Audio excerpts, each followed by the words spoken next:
یہ مثال خود نبی اکرم صلی اللہ علیہ وسلم نے دی ہے۔ ایک بڑی طویل اور بڑی پیاری حدیث ہے۔ جب غزوہ تبوک کے لیے حضور تشریف لے جا رہے تھے، لشکر بہت بڑا تھا، 30,000 کا لشکر۔ اس وقت ایک موقع ایسا آیا کہ چونکہ رات کو سفر کیا کرتے تھے، عرب میں آپ کو معلوم ہے دن میں شدید گرمی، لہذا جب طویل سفر ہوتا تھا تو زیادہ سے زیادہ کوشش ہوتی تھی کہ رات کے وقت جتنا بھی فاصلہ طے ہو جائے، پھر فجر کی نماز ادا کر کے بھی جب تک دھوپ کی تمازت نہ ہو، جتنا بھی آگے سفر طے کر لیا جائے، جب دھوپ ہو جاتی تھی تو پھر قیام۔ ایک مرتبہ ایسا ہوا کہ ساری رات چلتے رہے، پھر فجر کی نماز ادا کی، پھر لشکر کا کوچ ہو گیا، تو اب ظاہر بات ہے وہ وقت ایسا ہوتا ہے کہ شدید نیند کا غلبہ ہوتا ہے، تو تمام صحابہ پر نیند کا غلبہ ہو گیا۔ نتیجہ کیا نکلا کہ اب اونٹنیاں جو ہے یا اونٹ جن پر وہ سوار تھے، انہیں گویا کہ آزادی نصیب ہو گئی۔ کسی کا منہ ادھر کو اٹھ گیا ادھر چل پڑی، کسی کا ادھر اٹھ گیا ادھر چل پڑی، کسی کو کیکر کا درخت نظر آ گیا، اس میں کھڑے ہو کر ناشتہ فرمانا شروع کر دیا، اس لیے کہ جو اوپر سوار ہے وہ اونگ رہا، اور لشکر پورا منتشر ہو گیا۔ حضرت معاذ بن جبل رضی اللہ تعالی عنہ یہ راوی ہیں اس واقعے کے اور اس حدیث کے، انصاری صحابی ہیں، اور ان کے شان میں حضور نے یہ الفاظ استعمال فرمائے ہیں کہ اعلمہم بالحلال والحرام معاذ بن جبل، میرے صحابہ میں حلال اور حرام کے احکام سے سب سے بڑھ کر واقف معاذ بن جبل ہیں۔ یعنی فقہی معلومات ان کی بہت تھی۔ اللہ نے جیسا میں نے کل عرض کیا تھا، ہر چیز کا اپنا ایک تقاضا ہوتا ہے۔ کسی کا فلسفیانہ ذہن ہوتا ہے، اسے قانون سے دلچسپی نہیں ہوتی، کسی کا قانونی ذہن ہوتا ہے، اسے فلسفے سے دلچسپی نہیں ہوتی۔ تو حضرت معاذ بن جبل رضی اللہ تعالیٰ عنہ کو قانون اور احکام سے بڑی دلچسپی تھی، تو حضور نے فرمایا اعلمہم بالحلال والحرام معاذ بن جبل۔ انہی کو عامل بنا کر حضور نے یمن بھیجا تھا۔ تو جو گفتگو اس وقت ہوئی تھی وہ بہت اہم ہے فقہی اعتبار سے، کہ اجتہاد کے لیے وہی دلیل ہمارے ہاں، وہی حدیث جو ہے بطور دلیل بیان ہوتی ہے۔ حضور نے فرمایا معاذ تمہیں میں یمن بھیج رہا ہوں، کوئی معاملہ پیش آئے گا تو کیا کرو گے؟ عرض کیا کہ حضور اللہ کی کتاب کی طرف رجوع کروں گا، جو حکم ملے گا اس کے مطابق فیصلہ کروں گا۔ آپ نے دریافت فرمایا اگر اللہ کی کتاب میں کوئی واضح حکم نہ ملے تو کیا کرو گے؟ تو عرض کیا کہ حضور پھر میں آپ کے فرامین، آپ کے فرمودات جو بھی میرے علم میں ہیں ان کی طرف رجوع کروں گا، اس کے مطابق فیصلہ کروں گا۔ پھر تیسری مرتبہ سوال کیا اگر میری بھی کوئی بات تمہارے علم میں نہ ہو پھر کیا کرو گے؟ تو عرض کیا ثم اجتہد، پھر میں اجتہاد کروں گا۔ تو حضور نے شاباش دی کہ یہی طریقہ ہے، یہیں سے وہ لفظ اجتہاد چلا ہے، اور اجتہاد کے لیے جو دلیل ہے نقلی منقول حضور سے وہ یہی حدیث ہے۔ بہرحال یہ تعارف ہو گیا حضرت معاذ بن جبل کا۔ وہ راوی ہیں، وہ فرماتے ہیں کہ بقیہ تو سب لوگ جو ہے اونگ رہے تھے اور لشکر منتشر ہو گیا تھا، لیکن میں خاص طور پر حضور کے ساتھ ساتھ لگا رہا۔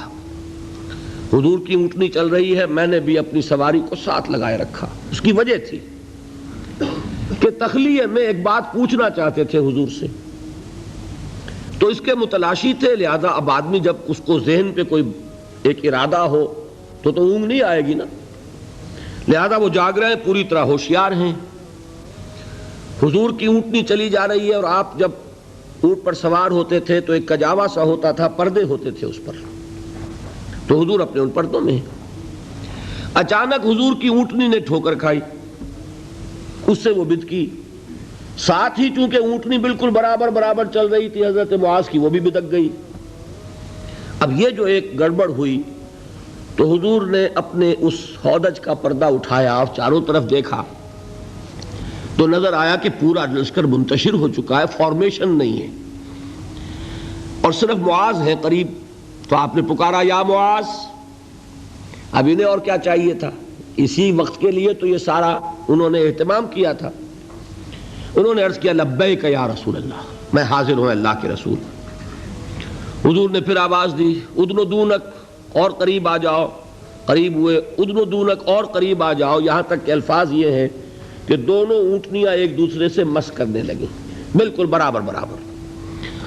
حضور نے فرمایا معاذ سے رضی اللہ تعالی عنہ کہ میں نہیں سمجھتا تھا کہ لشکر اس طرح منتشر ہو گیا ہوگا اور لوگ مجھ سے اتنے فاصلے پر ہوں گے۔ اب اس کی جو اصل اہمیت ہے اس کو سمجھ لیجئے کہ اس طرح حضور کا تنہا چھوڑ دیا جانا یہ تو بہت خطرناک ہے۔ عام حالات میں بھی کوئی کمانڈر ہو، سپہ سالار ہو، وہ اس طرح اکیلا رہ جائے تو دشمن کو موقع ملے۔ تو حضور نے اس انداز میں فرمایا ما کنت احسب الناس کا مکانہم من بعد، میں نہیں سمجھتا تھا کہ اتنے فاصلے پر ہوں گے لوگ۔ تو میں عرض کیا کرتا ہوں یہ موقع ہوتا ہے اگر ہم جیسا کوئی ہوتا تو وہ اپنی خاص خدمت کا ذکر کرتا، دیکھیے حضور، اور دوسرے لوگوں کی تنقیص کرتا، لوگوں کو خیال ہی نہیں ہے، توجہ ہی نہیں کرتے، اور میں تو بالکل آپ کے ساتھ لگا ہوا ہوں۔ اس کے برعکس طرز عمل تھا حضرت معاذ کا۔ انہوں نے عرض کیا حضور لوگ رات بھر جاگتے رہے ہیں، اب نیند کا اثر ہو گیا ہے، تو فی اثر الدلجہ، اس کی وجہ سے لوگ اونگ گئے ہیں، تو اونٹنیاں جو ہے اب آزاد ہو گئی ہیں۔ اب اس کا جواب سنیے، حضور نے بھی کوئی تکلف فرما کر اپنے آپ کو سپر ہیومن کی حیثیت سے پیش کرنے کی کوشش کبھی نہیں کی۔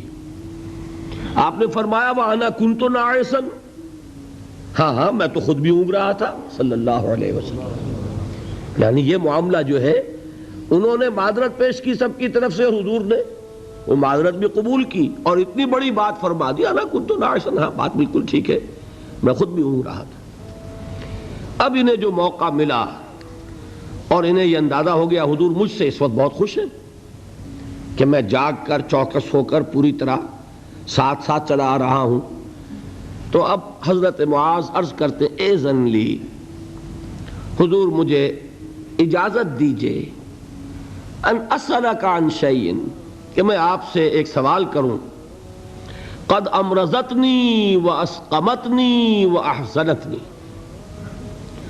جس نے مجھے نہایت دلگیر کر دیا ہے، غمگین کر دیا ہے، نہایت مجھے مریض کر دیا ہے، یعنی ایک ایسی دھن مجھ پر سوار ہے، میں سوچ سوچ کر بیمار ہو گیا ہوں۔ حضور نے فرمایا سل ما شئت، بڑا پیارا انداز ہے یہ، جیسے کبھی آپ بادشاہوں کی کہانیوں میں سنتے ہوں گے، پڑھتے ہوں گے، بادشاہ راضی ہو گیا مانگو کیا مانگتے ہو، تو یہاں تھوڑا سا اس کا انداز ہے، سل ما شئت، جو پوچھنا چاہو پوچھو، کھلی چھوٹ ہے۔ اس وقت ظاہر بات ہے تخلیہ بھی ہے اور حضور کا خاص اس وقت التفات ہے۔ تو انہوں نے سوال کیا، یہ ہے اصل میں میرے اور آپ کے سوچنے کی بات۔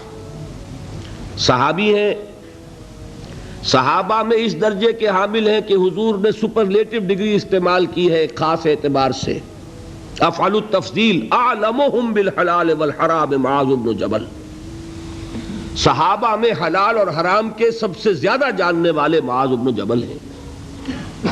حضور کے نکاحوں میں ان کا وہ مقام ہے کہ یمن کا گورنر بنا کر بھیجا ہے، لیکن انہیں کیا فکر دامنگیر ہے۔ عرض کرتے ہیں حضور مجھے وہ بات بتا دیجئے، حدثنی بشیء یدخلنی الجنہ ویباعدنی عن النار، حضور مجھے وہ ایک بات بتا دیجئے جو مجھے جنت میں داخل کرا دے، جہنم سے چھٹکارا دلا دے۔ یہ ہے وہ راہ نجات موضوع جس پر یہ ساری گفتگو ہو رہی ہے، اس کی اہمیت کیا ہے۔ انہوں نے یہ نہیں سمجھا کہ ہمارے لیے تو نجات ٹیکن فار گرانٹڈ ہے، ہمارے لیے تو جنت میں سیٹ ریزرو ہے، ہم محمد کے صحابی ہیں صلی اللہ علیہ وسلم، ہمارے لیے کیا سوال، محاسبہ ہوگا اوروں کا ہوگا، جزا سزا ہوگی اوروں کو ہوگی، نہیں۔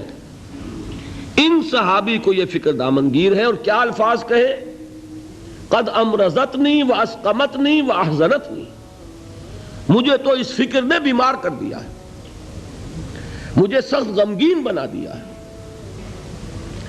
مرض اور سقم، سقیم، انی سقیم، یہ معلوم ہوگا آپ کو، بیمار کو کہتے ہیں، اور مرض تو ہے قد امرضتنی واسقمتنی واحزنتنی۔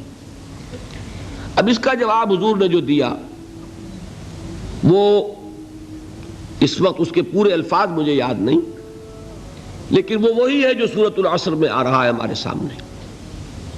شہادت دو اللہ کے سوا کوئی معبود نہیں اور میں اس کا رسول ہوں، اس پر جم جاؤ، اور اللہ کے ساتھ شرک ہرگز نہ کرو، اور اسی پر تمہاری موت واقع ہو جائے تم جنت میں داخل ہو جاؤ گے. اچھا جواب تو مل گیا. اب شرک کے معنی کیا ہے وہ ایک تقریر مکمل ہوگی. صرف یہ ہے کہ ان الفاظ میں تو یوں سمجھیے نہ کہ مضامین کے دریا ہیں جو کوزے میں بند کیے گئے. جو بات اس وقت مجھے بتانی تھی وہ یہ تھی. اس کے بعد اب حضور خود ایک سوال کرتے ہیں. یعنی میں کہا کرتا ہوں کہ اب دریائے سخاوت جوش میں ہے. تم نے جو پوچھا تھا پوچھ لیا، میں نے جواب دے دیا. افلا ادلک یا معاذ، تو اے معاذ کیا میں تمہیں یہ نہ بتاؤں بے راس ھذا الامر وعمودہ وذروۃ السنام منہ، کہ یہ جو دین ہے ہمارا اس کی جڑ کیا ہے، اس کا تنا کیا ہے، اس کی چوٹی کیا ہے. میں نے عرض کیا تھا نا کہ حضور نے تمثیل اختیار کی ہے کہ دین میں کیا پہلے ہے کیا بعد میں ہے، کس کی حیثیت جڑ کی ہے، کس کی حیثیت تنے کی ہے، کس کی حیثیت چوٹی کی ہے. جب تک کہ اس کا فہم حاصل نہیں ہوگا، ہو سکتا ہے کہ بنیادی باتیں آپ نظر انداز کر رہے ہوں اور ثانوی اور غیر اہم باتوں کو آپ بڑی مضبوطی سے تھام کر بیٹھے ہوئے ہوں. اسی کو کہا تھا حضرت مسیح علیہ السلام نے یہودی علماء پر تنقید کرتے ہوئے کہ تم مچھر چھانتے رہتے ہو اور سموچے اونٹ نگل جاتے ہو. بڑے بڑے گناہ تو کر رہے ہو اور چھوٹی چھوٹی باتوں کے اوپر دست و گریبان، مناظرے اور جھگڑے. یہی حال ہمارا ہے آج. سود جیسا گناہ، اس میں پوری قوم ملوث. جھگڑا کس پر ہو رہا ہے کہ رفع یدین ہے یا نہیں ہے، ہاتھ یہاں بدیں گے یا یہاں بدیں گے، اس پر تو جھگڑے ہیں. من دیگرم تو دیگری، اس پر فرقے بازی. لیکن سود، رشوت، حرام خوری، یہ سب کر رہے ہیں. حالانکہ یہ ہے جڑ کی بات، وہ ہے ثانوی بات. اسی کو کہا کرتے ہیں کہ اشرفیاں لٹیں اور کوئلوں پر مہر. کس قدر حماقت ہے. اشرفیوں کی حفاظت نہیں ہو رہی، کوئلوں کی حفاظت ہو رہی. یہ کیوں ہوتا ہے؟ سینس آف پروپورشن نہیں رہتا. کس چیز کی کیا اہمیت ہے، نسبت و تناسب درست ہے. دین میں جڑ کیا ہے، تنا کیا ہے. اب یہ تشریح حضور نے فرمائی اور اس کے لیے تمثیل اختیار فرمائی. وہ کس سے کی ہے؟ وہ درخت کی ہے. درخت کی ایک جڑ ہے، درخت اس پر کھڑا ہے، غذا وہاں سے مل رہی ہے. جڑ سوکھ جائے گی، درخت سوکھ جائے گا. پھر تنا ہے، پھر اس کے اوپر چوٹی ہے. درخت جو آپ لگاتے ہیں، فرض کیجئے آم کا درخت لگایا تو کیا جڑ کے لیے لگایا یا تنے کے لیے لگایا؟ آپ نے تو درخت لگایا ہے آم کے لیے. آم لگتا ہے چوٹی پر جا کر، لیکن جڑ کے بغیر تنا نہیں، تنے کے بغیر چوٹی نہیں، چوٹی نہ ہو تو آم نہیں. اس تمثیل کو ذہن میں رکھیے کہ آپ نے فرمایا افلا ادلک یا معاذ، اے معاذ تم نے جو سوال کیا وہ تو میں نے جواب دے دیا. مزید کیا میں تمہیں یہ نہ بتاؤں کہ بے راس ھذا الامر، اس کی جڑ کیا ہے، وعمودہ، اس کا تنا کیا ہے، اور ذروۃ السنام منہ، اس کی چوٹی کیا ہے. حضرت معاذ کو کیا کہنا تھا اس کے جواب میں؟